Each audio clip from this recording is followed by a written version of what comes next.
Hey friends, it's another cold day in the shop. I'm in the mood just to work in the cold. You guys think it's funny? I hear all the time. Sometimes I don't feel like making a fire. I am a Canadian boy. I can stand outside in the winter for a long time. Also, those of you that know the Tin Man works outside. I hang sheet metal in basements with 4 feet of snow all winter and building ductwork. When you've been doing that for 20 years, you can tolerate a lot of cold. My feet are a little cold today. Leather boots. Guys argue about boots. Leather boots are rubbish in the winter for me. No matter how much dubbing you put on them, mink oil, seal oil, all those products, my feet are cold because these things get wet. The snow sticks to them. Anyhow, we're back to the Farmertecs. It's amazing. It's amazing the feedback I've got on these. Maybe we should order a $3.95, friends. I'm thinking about it. I'm not going to lie. What do you guys think about a $3.95 on this channel? I don't have a $3.95, so maybe we can build a Farmertec $3.95 and see, or maybe I'll buy one that's already put together. I don't know if they even have the kits yet. I prefer my Huskies to be orange, but maybe we could have a blue one. Anyways, friends, I got a ton of feedback about this saw the last time I was trying to run it, what I was doing. First off, 50% of the time, these run all the time. This saw, I've had nothing but trouble with it. This saw was donated to the channel by an unnamed subscriber. He just wanted to send me this saw, and that's awesome. It gives me something to play with. 2 of these is better than 1 for me to give you my honest opinion. This saw that I built, here, friends. Hold, ready? This thing makes tons of compression and it runs slick.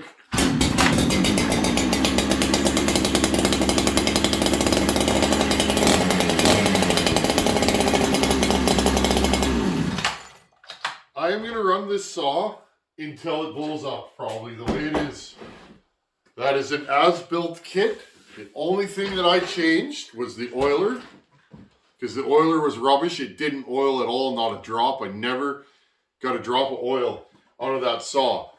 Okay, that's the only thing I've done. And those kits, the decomp hole in the side cover is drilled too high, so I put a decomp plug in it. If you put them together stock, the decomp comes out 90% and then it hits the top cover and you have a massive air leak. When I first put that saw together, I was like, here we go. Another aftermarket carburetor that belongs in the garbage, but it wasn't the carb, friends. It was actually the decomp was sticking. So again, sometimes we have preconceived notions of how things are going to go. And if we keep going down that line, we miss a chance to learn something. That saw is incredible. I've put quite a few miles on that now. I've been using that to noodle or rip, whatever you want to call it, all that ash that we cut. Because that ash, it doesn't split very well. I could probably split it at -30. But I've been running that saw the way I would run a big, powerful, torquey work saw. And that's to noodle up rounds of hardwood. So that saw, for $400, friends, I like that saw, and I've been grabbing it a lot. It runs good. It's not picky on adjustments. It oils. It pulls the bejesus out of a 32-inch bar. It's just a good saw. The question is, I've gotten quite a few emails. Tin Man, are you going to port that saw? No, I'm not. Oh, it's smoky in here, friends. Oh, we'll keep going. A little 2-stroke smoke. And the old veins never hurt anybody. Why am I not porting that saw? Well, let's face it. Most of you guys that watch this channel probably don't port saws. A lot of you do, but most guys are going to buy that for 2 reasons. 1, they're on a tight budget. And 2, they need a big saw, and maybe they live in Manitoba like I do. Friends, there's probably, in this whole province, in private hands, I don't know, there could be 20 or 30 big saws. And I'm not kidding, okay? Big saws never ever come up for sale, and when they do, they're worth a fortune. There's a 660 for sale right now, and it's got some miles on it. The guy that has it for sale is a firewood cutter, like a commercial firewood cutter, and that saw's still $1,000, friends. That's a huge amount of money to fork out for a used saw for the average guy. Maybe maybe you want to mill some lumber, or you need a big saw once in a while, but you're not using it all the time. Well, maybe one of those is for you. Well, so far, friends, stock, and I did nothing to that saw. That saw runs. Now let's get to this saw. What am I going to do with this? This saw, friends, is a different deal. This saw has been trouble since day one. The fellow that sent it to me, I don't even think he ever put fuel in it. He built it kind of as a novelty. He said he has a bunch of 288s that he cuts with, and he wanted to see what these were about. So he built it and sent it to the channel. I ran the saw idling for about a tank. The saw ran incredible, friends. I had no troubles with it. It ran and started just like that saw. This was a little pickier to start, but it still was within the acceptable range. That one starts like a really good OEM Husky. Okay? This one was fine until that day I went to bar it up. I barred it up and I went to go cut wood and it was acting lean. So the question was, why didn't I do a vacuum pressure test on this saw? Well, friends, because I already knew the path I was going with this saw. I'm not going to spend a bunch of time vacuum pressure testing a saw that I'm just going to tear down. This saw might have an air leak. It might have a bad carb. Oh, there we go. That was easy. Okay. This saw has been a lot of problems for me. So it's like, at the end of the day, I don't know what's been done to it or what's not. The fellow put it together and he did a good job. In fact, I fixed a couple of things on my saw that I actually assembled wrong. Looking at his saw, I'm like, oh, that is clearly the way to do it. So I don't think this is an assembly issue. I think they've changed parts. That's an old kit apparently. This is a newer kit. And this saw has just been nothing but trouble for me. And again, it has no time on it. Look, the compression hasn't even come up. So let's start looking at this saw, and then I'm going to tell you what I'm going to do with it. First thing I want to do, friends, I'll bring the camera close so you guys can chat with me while I'm working. First thing, and again, I think this saw is a little air leaky. Oh, that's not a good thing. There we go. Gotta be careful with the ball ends, friends. Sometimes they're dangerous. Feels like there's, yeah, see, and I mean, again, the fella knew what he was doing. He put Loctite on this screw because he knows these old 298s can be a little angry with vibration. These are not the smoothest saws.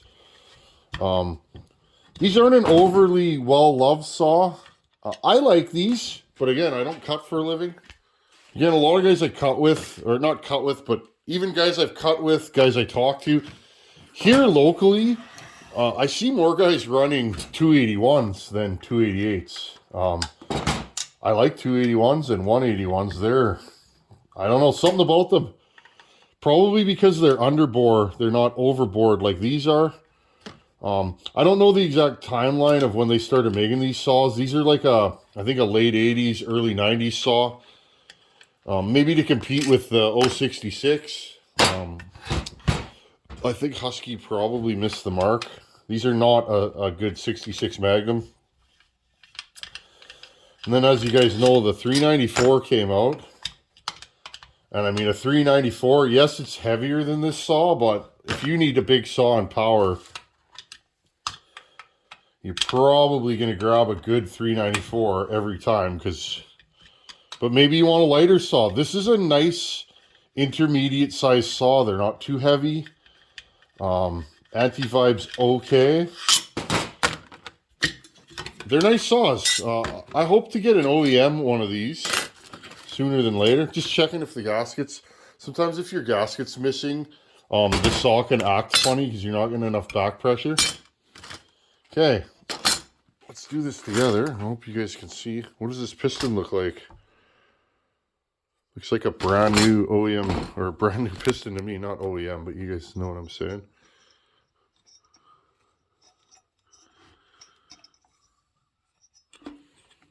Again, a few little scratches on it. It's bedding in.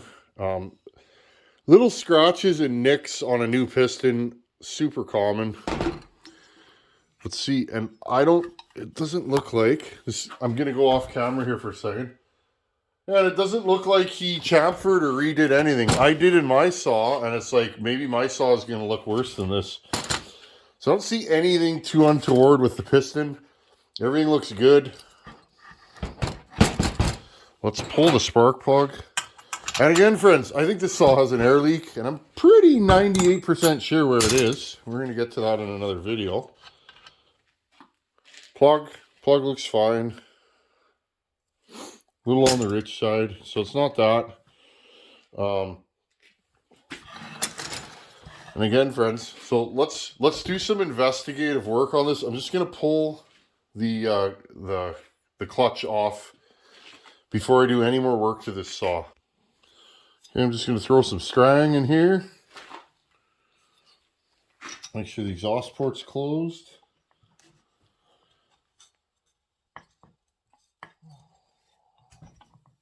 Close enough. Let's hope I got enough air.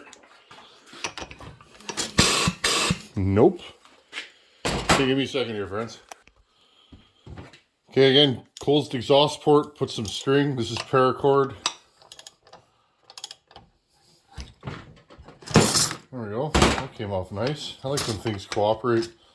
Again, I can't fire my compressor until it warms up in here. It's just too cold. Okay. Just going to pull that off because I know I'm tearing this saw down, and if I pull the top end off, I tend to, if you forget what happens, well, then you can't get the clutch off later. You can, but it's a bunch of monkeying around. Should we pull this top end off? Okay. Main thing I want to look at, these things always leak here. It's a known Husqvarna issue. Couple videos ago, I did that unboxing, and what did I get in the box? A bunch of O-rings, which also fit these saws. Okay, check that video out, the unboxing video I just did. See, this feels totally different than the one I got. I'm just trying to fish this out of here. I get kind of stuck. Okay, let's pull this off and have a look. Okay, are the oil pump bolts tight? Yep, nicely tight. Not too tight. Okay, so I want to show you guys something. I want to see if they've changed this for my kit, because my feeling is this thing had a leak here and or a bad carburetor. And I think what we'll do today is, okay, one thing, so there's oil all over this one screw, which makes me wonder, do we,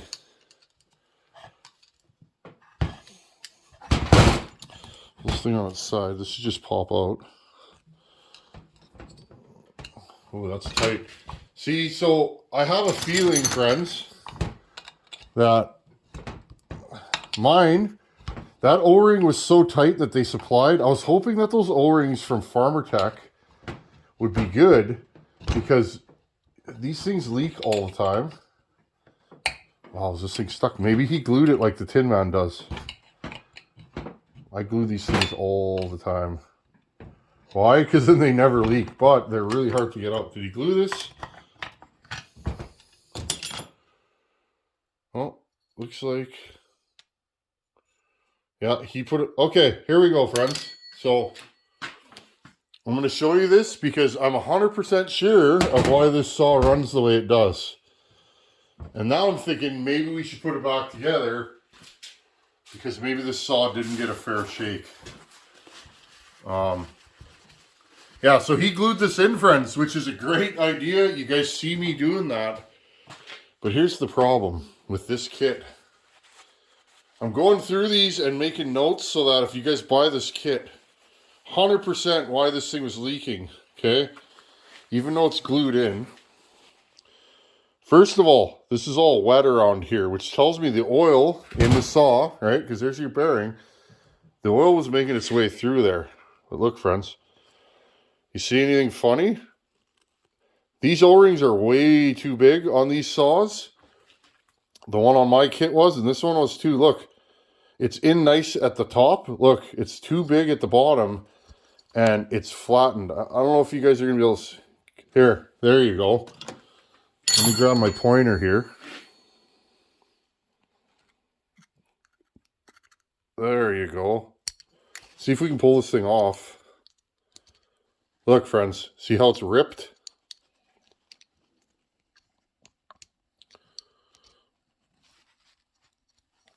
There, look, it's ripped.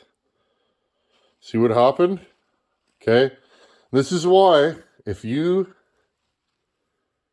need these gaskets and you're not close to a Husky dealer, or your Husky dealer can't get them for you, okay, see that? This gasket's no good. This saw had an air leak behind the oil pump.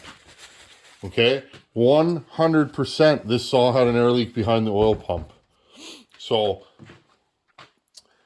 if you guys need these gaskets, go back to the unboxing video I just did. Roy, who is part of this community, and I'm going to support him, Roy sent me these gaskets. He sells them on eBay. It's his thing. He you know, over the years, he's probably had trouble getting gaskets, these seals, and they can be hard to find.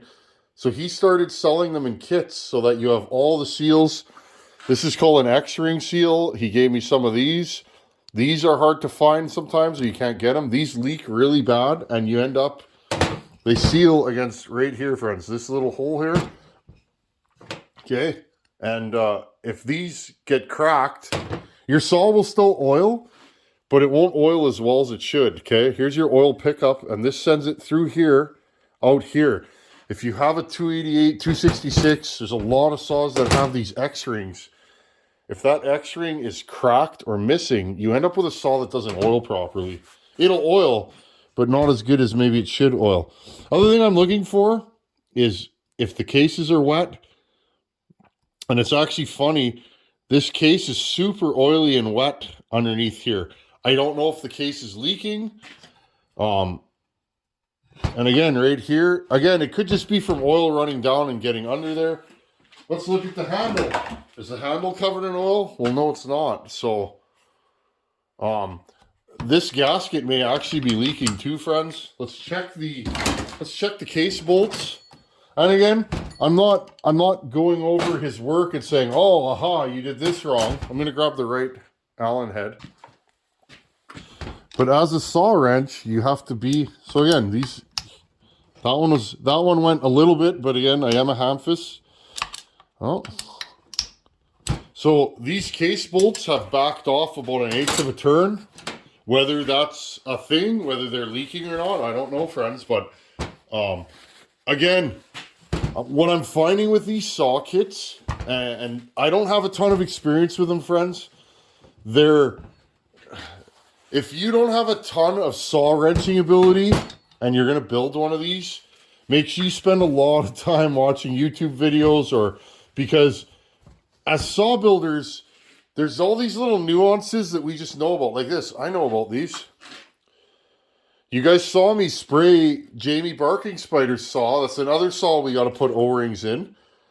You saw me spray behind the oil pump, right? Your oil pump's here. Helps if you put it the right way. I was spraying on top of the oil pump, okay?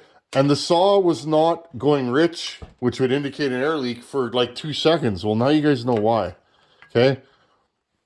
You have to spray in here. It runs down into this cavity, and you got to get enough in there that eventually it hits this seal and sucks it in, right? Where if you're spraying a crank seal on these, even that's difficult. You got to get enough around here. So these saws don't present air leaks as easily as, say, like a 372 would, or, you know, any of these, you know, a lot of your stills and that, because the crank seal is so far in there. You got to get it around all the hardware in there, okay? So if you guys are going to build these kits, do not use this O-ring. What did I do in mine, friends? And I'm not kidding. I literally left that O-ring out. And I believe, and you guys would have to go back, I did it on film, I absolutely smeared this entire area with Moto Seal, and I put it in there and I glued it in. My saw has no problems with leaks, and I didn't have to buy this. But friends, honestly, it's better if you have this in there. I did that as a quick fix. It'll probably bite me down the road and I'll end up with an air leak. So if you need these, Roy's information is in that unboxing video. This is what he sells, and this is why he's selling them. And I'm going to support him because these are rubbish. Look at this thing. This is a brand new seal. It's already coming apart. It's garbage. Okay, so that's why, and I'm pretty sure now that's why this saw is running the way it does, because it has a massive air leak. Okay, so what am I going to do with this saw? Well, I don't need two of these to test. It's fun to have two of them to test, but realistically, friends, do I need two of these to test? I'm just putting this back in. I'm going to plug the holes because when the saw builder's away, the mice will play. Mice are funny. They will climb into places. Okay, just put this all back together. What am I going to do with this saw, friends? Well, I was thinking, what am I going to do with the second saw? I knew I was going to hot rod one and possibly run one. If one ran good, which is that one, I'm just going to bag on it until it blows up, basically. And by bag on it, I mean run it the way I would run any other saw. No dull chains, no improper tuning. I'm going to give it a fair shake, friends, but so far, that other one, stock, is incredible. Have I put a couple of parts on it? Yeah, a decomp plug and an oiler. The carburetor is no problems. And that's the thing, friends. I'm rooting for aftermarket carburetors because a lot of these carbs that I need are not available like they once were. And if you do find them, they're a couple $100. And that can throw a build completely out of whack where they're just so expensive to buy an OEM carb that a lot of times you're not even going to do that build anymore. But an aftermarket carb doesn't work, so what do, right? Well, I'm hoping, friends, that this carb is going to be okay. And I might even, because it wouldn't take me that long, in a future video, maybe I'll put the handle back on this, put some fuel in it, and we'll see does the saw run better the way it is. Because if it does, maybe we run this carb on the next build. Now, what am I going to do with this saw? Because I don't need two of them. This was generously donated to the channel. You know who you are. Thank you. What am I going to do with this saw, friends? Well, excuse me. I'm going to do what a lot of you have asked me to do. You have one of these, you want to port it, but you're not sure of the quality of the components. I'm going to bulletproof this saw. Based on my preconceived notions, are they all right? No. Some of my notions might be wrong. The number one thing that scares me about this saw is the crankshaft. I ran a file across that one. It's soft, buttery soft. What does that mean? Well, you're probably, if you're going to port one of these and increase the RPM and or add compression, it's probably going to stretch the rod and or kill the bottom end. Probably a big end failure, but maybe a small end failure. With compression and RPM comes heat and increased wear. I don't trust one of these cranks enough, and I never will. I never liked Farmertec cranks. I have used them before, and with very poor results. Maybe they're better now, friends, but I'm going to switch the crank to an NWP crank. Number one. Number two, these Farmertec top ends, to me, are best left as... I'll use these top ends to prove out a theory or to mock a saw up. I don't put them on running saws. When I first started building saws, friends, I ran a lot of Farmertec top ends because I didn't know any better. Now, I'm not going to spend hours and hours and hours porting a cylinder that's not going to last. The plating on these is very questionable.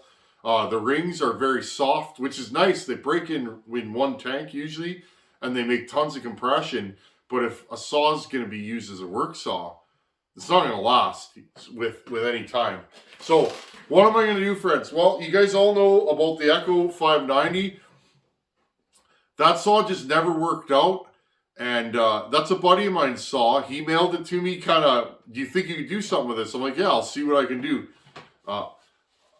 That saw just didn't work out. I think the flywheel lost its polarity, friends. Because that saw starts, runs, idles, but it doesn't, it's like the ignition doesn't advance, and it runs horribly. Well, I didn't do any porting to that other people haven't done. A ton of people have ported those. My numbers are well within ranges of running saws. I really did no intake work to that saw, so it shouldn't spit back. All I did was drop the cylinder by removing the base gasket, do a little bit of exhaust work and some transfer work. And again, transfer work should lower crankcase pressure, not increase it. And I didn't increase any intake timing. Well, that saw runs horribly rich. And the reason is I think I have an ignition problem that I've just never figured out. The flywheel. So what am I going to do? Well, the owner that saw Caleb, he saw me running that 288 Farmertec, and he's like, wow, that thing runs incredible. I'm like, it really does. And he said, I kind of would like one of those. And he didn't know, friends, that he didn't even know that that was an aftermarket saw when he initially saw it. He thought it was an OEM saw. So here's what I'm going to do, friends. Let's suss these cases out and stuff like that. What am I going to do? I'm going to tear this saw down. I am going to put an NWP crank from Wolf Creek Saw Shop. Thank you, Ryan. I'm going to put either a Meteor or Highway top end, probably a Meteor. Meteor piston rings, caber rings, and a Meteor cylinder. I am going to put an OEM coil and trigger on it, and probably an OEM clutch and flywheel. Okay, I'm going to get rid of the stuff I don't like on these. Yes, that doesn't leave much. I'm going to run everything else. I would like to run the carburetor. I would like to run the air filter and all that stuff. But what am I going to do? I'm going to take one of these and I'm going to make it nasty. I'm going to port it strong. And I'm going to put this thing back together. And then Caleb runs a tree service. He cuts 6-7 days a week. He's going to put this into the rotation. And I will tell you guys, either what breaks on it or how long it runs till it blows up. Okay? And he's super interested in that. And he's happy. So as long as he's happy, I'm happy. So I'm going to tear this thing back down. I'm going to put better bearings and crank. That crank, I think, is about $65. Set of bearings is like $20. Gasket set's $15. So we're maybe $100 into the bottom end. And then I will put like $140 Meteor top end on it and then port it. The rest of the parts are from a junk saw that I'm never going to do anything with. So I'm more than willing to donate them. This carburetor, maybe we'll take it apart in the next video and pull the Welsh plugs. I've heard they're full of crap a lot of times from them machining these. But again, friends, this carb worked perfectly on the bench tuning. I did idle this saw. I put a bar on it once and it ran perfectly until that one day that I went to go cutting. I think what happened is this O-ring, it sealed enough at the beginning to run, and then as it went through a few heat cycles, the O-ring got brittle and it cracked, and then we got an air leak, is what I think actually happened. So we know this thing had an air leak because that O-ring, there's no way it'll seal. So we can't automatically discredit the carburetor. Okay, so that's what I'm going to do. I'm going to take a $400 saw kit and maybe throw $200 more parts at it and port the living snot out of it. Around here, 288s, an old clapped out 288 is $500. That's what guys want for them. I would put all the same parts into it. I'd be $800-900 into that saw by the time I'm done. And would it run any better? Probably not. Will it last longer? Maybe. We don't know. So this is going to be a cheaper option, and it'll be fun, friends. Caleb likes a warm saw, and so I'm going to build him a pretty warm saw, throw this thing back together, and then send it to him and see, do these cases last under higher stress? And I know the Meteor top end's going to last. So, but anyways, friends, that's what I'm going to do with this. I'm going to run one stock. I'm going to build one for my buddy Caleb. And I owe him a saw. He says I don't, but I totally owe him a saw. So he wants one of these. I'm going to build this saw for him and port it and make it real nice. I think I'm going to build a Tin Man pipe, and then I'm going to mail this to him because I don't have the time and I don't cut every day. I want to know, you know, are the bar studs good? Are the dogs lasting? Well, he's gonna do the testing for us and find out. There you go, friends. I found the issue with this saw. 100% sure that that's why it runs poorly. Maybe I will throw it back together and just put it back on the tailgate and see if it runs. Until then, friends, thanks for hanging out here. I appreciate you guys. You guys know what to do. Thumbs up, thumbs down. Thank you for your support. You guys really have made this channel what it is. I'm just doing what I would normally do, which is play with power saws, and I bring the camera along. You guys make this channel what it is. So again, I want to thank you guys for being here. Anyhow, friends, thanks for watching. Take her easy. Later.